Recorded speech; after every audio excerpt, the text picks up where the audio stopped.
is how to stretch right, feel it in the belly of the muscle, don't feel it in the ends of the joint itself and around the joint itself. Right.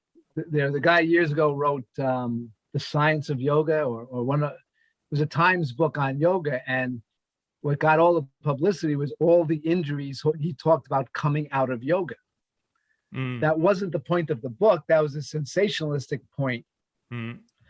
It's actually a very pro-yoga book, but in that book, he points out, for instance, if you're trying to do a toe touch and you're slumping over and really straining, you're defeating the purpose. You're setting yourself up for an injury. So, or even in the I don't have it in this one, but the cat-cow exercise for spine mobility. Yep. Well, in yoga, they tend to emphasize the endpoints, where you're really hunching over and you're really arching hard. Spine health guys emphasize the mid-range, that you're supposed to avoid the endpoints and just move up and down in the mid-range for the purpose of lubricating the discs or keeping the fluid moving in a disc. So other people have done it, which is why I won't, but people have looked at yoga the same way I looked at this. And I noticed in my own practice of it, I was doing that thing where I was like straining to reach. And then I was like, what the? And I noticed one of the yoga teachers whose DVDs I like, Rodney Yee, in one of his blogs, he said, yeah, I can't do the same poses. As I get older, I can't do the same poses as I used to. And I'm thinking to myself, dude, the whole reason I'm doing yoga is to be able to move. What do you mean you can't do the same poses that you used to? And that was kind of like slapped me in the face, like, okay, stop straining.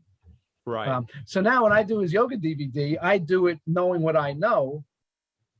Good. And absolutely, even if you were doing yoga, yes, feel it in the belly of the muscle, not right.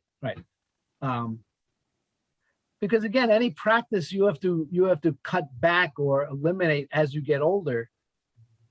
There's something not right, because the extremes of the joint range of motion are where you're either impinging something or overstretching something, or the other end of the joint shifts to accommodate the overstretch. So to take something visual, one dumbbell tricep extension. Okay. So now in this position, shortened at the elbow, stretched over the shoulder, right? And now it's still stretched over the shoulder, but now it's stretched over the elbow as well.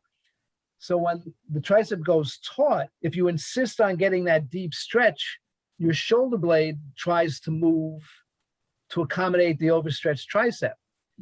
And once the shoulder blade moves, then all those muscles connecting your neck and spine to the shoulder blade, they no longer stabilize as they were. And that's when something goes into spasm. I mean, it might not, but if it does, it's a clear reason why. So if you're going to do this exercise, don't load the extreme, because the shoulder blade is going to shift, which is going to throw off the stabilization, which I think we went over in your video course.